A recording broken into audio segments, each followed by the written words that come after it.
한 번이라도 더 앉으시도록 했는데 오늘 좀 불편하시더라도 이해하게 하시고요. 신당에 제가 이제 손으로 빚고 그리고 다 이렇게 지화를 만들고 해서 만물상에서 산 그런 게 없고 다 제가 손으로 빚어서 신명님께 이렇게 올린 그런 신당을 아마 우리나라에 하나밖에 없을 겁니다. 그래서 한 분 한 분 이렇게 보시는 것도 좋은 경험이고, 그리고 이제 종교가 다르시잖아요. 그래서 예의를 갖추시는 건 이제 고맙지만 편안하시게 오늘은 뭐 꼭 절해야 되고 뭐 해야 되고 이런 거 없고요. 각자의 방식으로 그냥 오늘 이렇게 이 공간을 나누시고 즐기시면 좋을 것 같습니다.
아까 이렇게 구슬 보시면서 혹시 궁금했거나 뭐 그런 거 있으면 물어보셔도 좋을 것 같아요.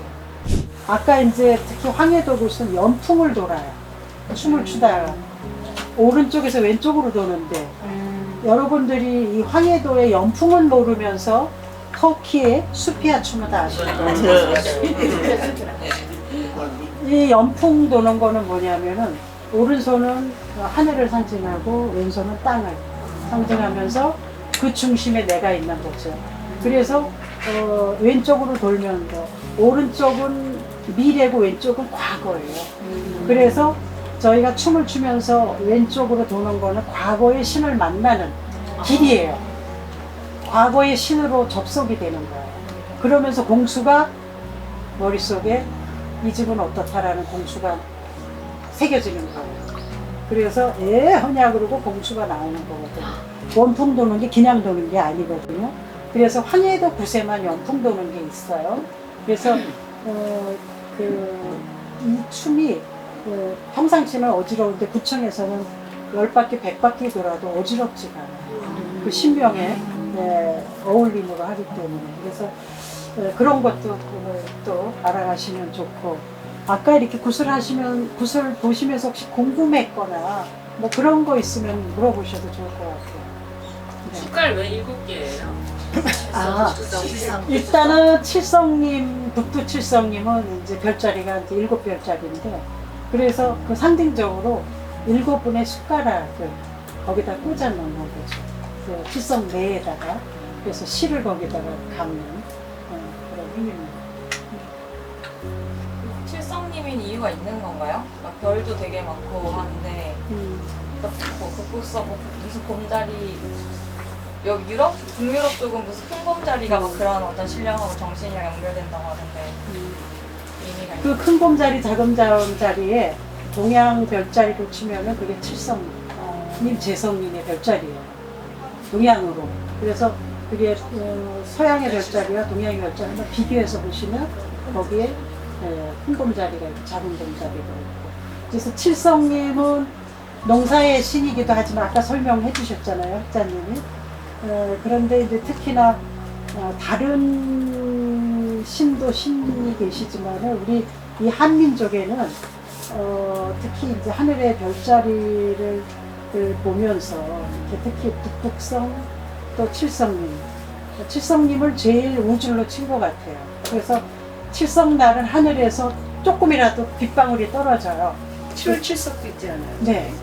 오늘 그리고 사실 이제 양력으로는 7월 1일인데 음력으로는 5월 14일이거든요. 그래서 7월이라 이제 칠성날이 곧 다가오기 때문에 칠성거리가 맞겠다. 그래서 이렇게 했고, 그래서 칠성날은 그 옛날에 아픈 사람이 그 하늘에 내리는 천수, 그 비를 맞으면 몸이 건강해진다고 했어요. 그래서 그 비를 맞는데 요즘은 이제 너무 오염이 많아서 마음도 없고 맞으라고 할 수는 없고, 그래서 수영이라도 하면 좋지 않겠나. 그리고 이제 풍요를 기원해 주기도 하고, 그래서 가장 농사를 짓는 그 농경사회에서는 그래서 칠성님을 기원했고, 사실은 이 길을 거의 무당이 사실 여성을 상징하는 거예요. 그리고 예전에 한 100년 전만 해도 남자가 무당이 되면은 그 집안에 특히 가문을 이어줘야 되고 그 집안에 폐가 망신한다 그래서 동굴을 가둬놨어요. 아예 무당되는 꼴을 못 보겠다. 죽으면 죽었지. 그래서 박수무당이 거의 없었고, 지금은 박수무당이 굉장히 많아요. 박수무당들이 이제 여성이든 남성이든 그 신명이 내려오는 그 끼가 있는데, 특히 외갓집으로 내려오는 신명이 더 잘 불려요. 아버지 쪽으로 오는 것보다 어머니 쪽으로 내려오는 신명이 더 잘 불리고, 만약에 이제 할머니가 무당이었다 그러면 바로 밑에 어머니는 무당 가물이 있어도 못 내려요. 할머니가 신명나게 실컷 불렸기 때문에 한이 없어요. 원이 없고. 이 길은 어떻게 보면은 한이 원이 차야지 더 신명이 가득한 것 같고, 본인도 그걸 받아들이고, 그리고 한 대 내려서 손녀, 손자 그렇게 내려요. 그래서 더 잘 불려요. 되게 이제 무당집에 딸을 데려오면 분명히 저 집에는 무당이 이어진다. 그래서 무당 가문에 딸을 며느리로 절대 안 삼습니다. 옛날에는 무당이 나오면은 사실은 양반에서 무당이 나오지 뭐 그때 양반이 더 높다는 건 아닌데, 그만큼 이 무당의 길을 가는 거는 설법도 그렇고 모든 격식이나 이런 게 좀 갖춰져야 되기도 하고, 그런 해야 될 일들이 너무 많거든요. 예의를 차리고 격식을 차려야 되고, 어떤 진리라든가 그 대자연의 섭리를 받아들이기에는 그래도 어떤 그 생각이라든가 어떠한 지혜 이런 것들이 무궁무진해야 그걸 다 받아들이고 변화무쌍한 이 길을 잘 갈 수가 있다고 봐요. 그래서 그 무당집의 딸들을, 자손들을 며느리나 사위로 안 받아들였어요. 제가 이제 PPT로 우리 젠더와 연구소에서 이제 몇 번 이렇게 줌으로 수업을 한 적이 강의를 한 적이 있는데, 저의 일대기를 좀 여러 번 얘기해서 아시는 분들은 아실 거예요. 제가 이제 가평 은내리 동굴한산 남이섬 가까이에 있는 자라섬 바로 앞에 태어났는데, 중학교 3학년 때부터는 공부도 하기 싫고 그 들로 미루나무 숲으로 돌아다니면서 방황하고, 팔남매거든요. 셋째 딸인데 형제가 많은데도 저 혼자서 이렇게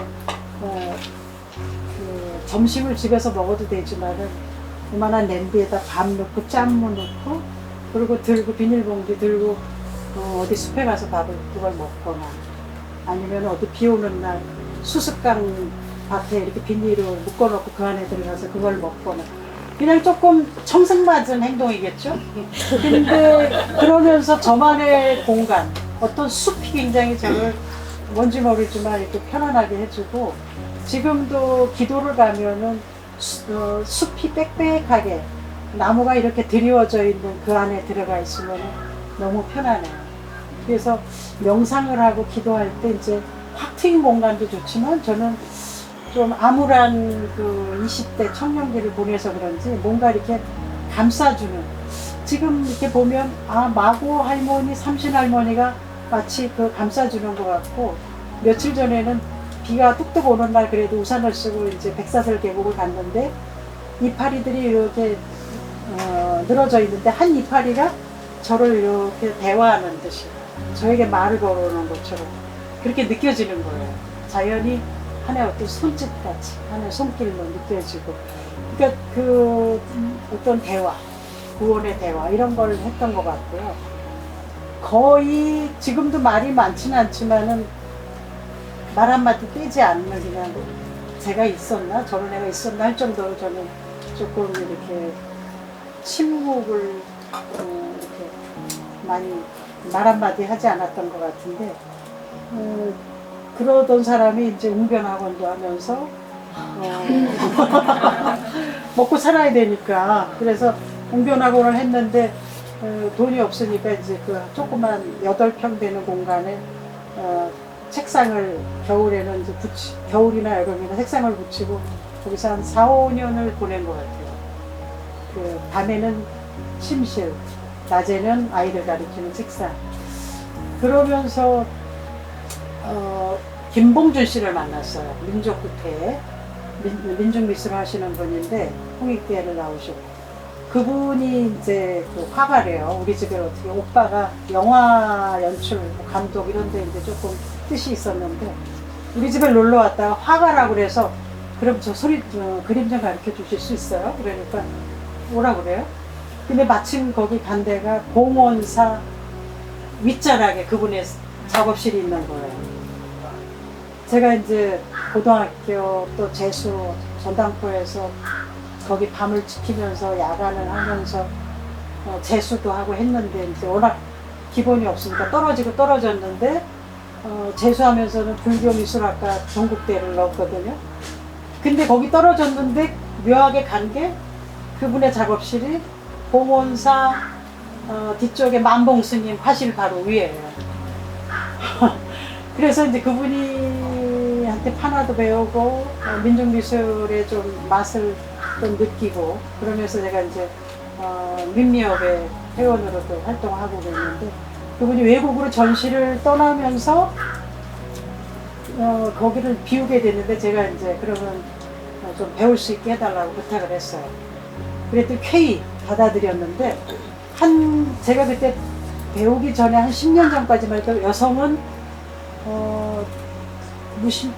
불화를 그릴 수가 없었어요. 신령님 위에서 어디 여자가 올라앉아갖고 부처님을 그리고 신중평화를 그리고 그러는 남성들만 그리게 했는데 그 만봉스님이 이제 한 10년 전부터 그게 이제 대세가 되다 보니까 여성들도 허용하면서 저도 이제 배우게 된 거죠. 그렇게 이제 한 2, 3년을 배우다가 그 민족구태에 이제 그 연희팀에 활동을 하면서 구슬 견학을 갔는데 바로 그게 풍기풍어제 안면도에 거기서 그 풍어제는 이제 뱃사람들의 그 비바람, 바람강풍을 부터 안전하게 해주고 고기도 만선이 되고 조기, 굴비 뭐 여러 가지 그 생선들을 잘 잡을 수 있게 해주는 아까 했던 게 그 승거타령이 바로 거기서 불려지는 거예요. 그러면서 그 굿을 보게 됐는데 처음에는 여성들을 못 들어가게 해요. 남성만 들어가고 여성은 밖에 있어야 되고. 근데 이제 우리 그 활동가들은 그래도 씩씩하니까 들어갔는데 제가 생리를 했었어요.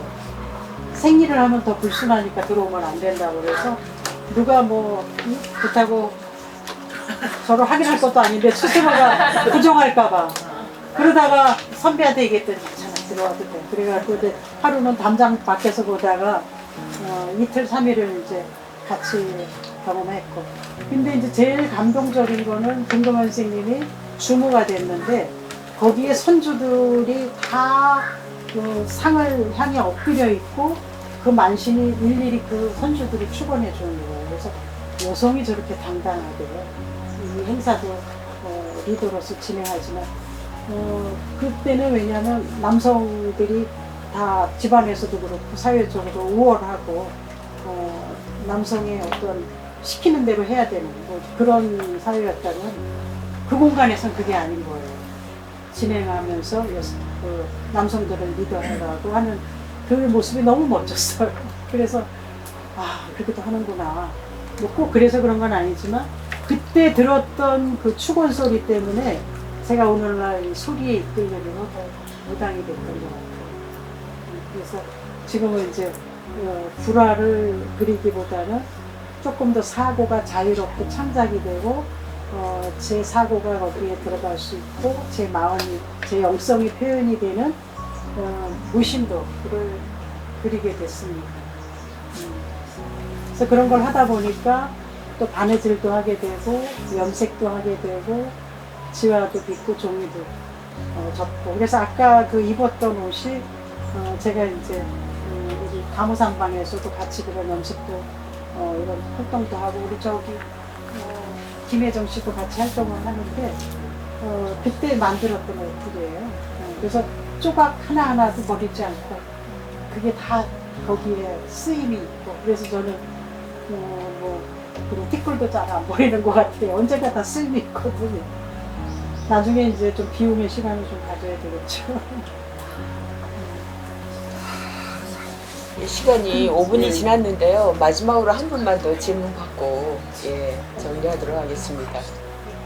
아까 질문하신 거 모병 무당이 되기 위한 그 과정에서 모병 저는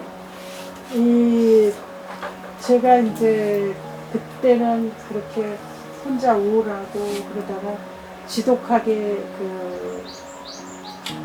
20대 초반에 방황을 하다가 사촌 언니네 집에 가서 도와주게 됐는데 그 바람을 지독하게 피는 남편이에요.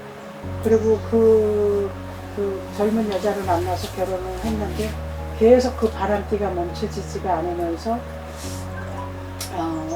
제가 1년 동안 재수도 하면서 되는 것도 없고 집에서는 무슨 장사를 그때 이제 남이섬에 가서 뭐 점원을 하라. 근데 그 나쁜 일은 아닌데 뭔가 제가 할 일은 따로 있는데 이걸 하면 여기에 고립이 될 것 같고 그래서 그냥 가방 하나 들고 집을 나온 적이 있었어요.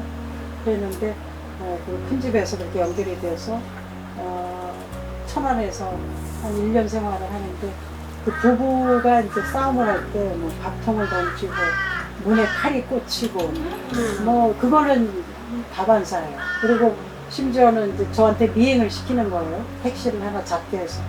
그런 아수라장의 그 가정에 살린 부부 생활하는 걸 보고는 제가 이제 결혼을 아주 한묘를 한 거죠. 그때 20대 초반에 결혼에 대해서 한묘를 가졌고 그러면서 하여간에 아프기도 하고 또 너무 힘드니까 이렇게 교보문고에 가서 이제 뭐 귀신 이야기 뭐 아니면은 또 우리 뭐 영성에 대한 그런 책들을 이렇게 자꾸 사보게 되고 그리고 거기에 대순진리교 사람들이 포진해 있어요. 그런 거에 관심을 가지는 사람들은 분명히 얘기가 된다. 그래서 저를 얘기 좀 하자고. 근데 그 얘기가 어쨌든 내 얘기고 나를 위한 얘기 같아서 이제 얘기를 한참 하다가 한번 입도식을 하라 그래서 한 번을 했는데 계속 찾아오는 거예요. 그래서 3년을 쫓아오더라고요. 그때 한 번 가고는 안 갔는데 이게 아니다 싶어갖고 잘못된 거다 이거는. 그래서 이제 한 번 그렇게 하고는 안 갔는데 어쨌든 그 심리적인 우울감과 이제 몸은 그냥 신앙고난이라고 그러죠. 특별히 어디 아픈 건 아닌데 일어날 수가 없고 어디 외출해야 되는데 옷을 주섬주섬 입고는 한참 앉아있다 결국은 안 나가고 약속도 있는데 중요한 약속이지만 안 나가게 되고 이러면서 정말 말할 수 없이 그냥 몸이 너무 무거운 거예요. 그렇다고 무슨 어디 가서 치유하면 괜찮은데 그것도 아니고 그러니까 그런 과정을 사실은 이제 20대 초반에는 장구도 치고 마지도 그리고 이러면서 떼워졌는데 결국은 30대 초반에 그게 안 된다는 거예요. 그래서 민중미술도 하면서 뭐 이것도 장구 상할머니도 해보고 뭐 여러 가지 했는데 그래서 결국은 너무 힘들기도 하고 집안에 되는 일도 없고 결혼을 할남매가 언니만 하고는 아무도 안 했어요. 그래서 자꾸 꿈으로도 막 조상님이 받으러 오고 그래서 굿을 한 게 바로 내리굿이 된 거예요. 결국은 제가 이 길을 절대 안 가려고 그랬거든요. 손가락질하고 다 대접을 받는 세상이 아니고 저는 이제 국악인으로 화가로 가고 싶었기 때문에. 근데 그 10년 기간이 제가 이 길을 안 가려고 그러면서 그걸로 때워야지 하면서 했던 게 저한테는 이 길을 가는데 연마할 수 있는 그 길이 됐고, 왜냐면 무당이 돼서 뭘 배우려고 그러면 신에서는 특약을 줘요. 안 되게 돼요. 뭐 딴 일이 생기고 또 신에서도 이걸 장구 치면 막힌다. 뭘 배우려고 그러면 또 그게 이상하게 다른 일이 생기고 겹치고. 그래서 저는 오히려 그때 그걸 할 수 있었던 게 신의 길을 자꾸 좀 젖히면서 그걸 배울 수 있었는데 그렇게 이제 길이 터지니까 저는 신명님이 내놓은 것 같아요. 그래 너는 할 수밖에 없고, 그리고 이 길도 분명히 우리 전통을 살려서 뭔가 이렇게 어떤 옛날에 원형은 아니지만 내려온 전통을 이렇게 여기에다가 그대로 표현하고 재현할 수 있어서 누군가 이제 새로운 제자들이 보고는 그렇게 할 수 있겠죠. 그래서 저도 무병을 알았는데, 근데 그 무병을 알아야만, 그 힘든 걸 겪어야만 상담자가 왔을 때 그 마음을 어루만져 주지, 마냥 행복하고 즐겁고 마냥 흥겨운 상태에서 제가 이 길을 가지도 않겠지만 그렇게 살던 사람이 힘들어서 오실지 행복해서 오시는 한 분도 없어요. 가장 어렵고 가장 힘들고 가장 고민될 때 오시거든요. 그래서 동병상련이라고 있죠. 그래서 지금도 그 치유하시고 이런 분들도 가다 아프거나 어려움을 겪는 게 다 본인을 뒤돌아볼 수 있는, 어떻게 보면 더 한층 깊이 더 발전할 수 있고 더 깊이 내면의 세계로 들어갈 수 있는 저는 계기라고 봐요. 그걸 나쁘게 보는 게 아니라 그걸 겪지 않고서는, 이겨내지 않고서는 살아갈 수가 없거든요. 그래서 여러분들도 각자에게 그런 아픔, 가슴앓이가 있는 거는 다 새로운 어떤 더 대단한 일이 오기 위해서 다져놓는 거예요. 마음가짐을 해라 하는. 그래서 그거를 저는 굉장히 고맙게 생각하고, 저의 어려움, 힘든 과정이 있었기 때문에 그래도 제가 이것도 저것도 그냥 힘든 줄 모르고 다 하지 않나 그렇게 생각합니다.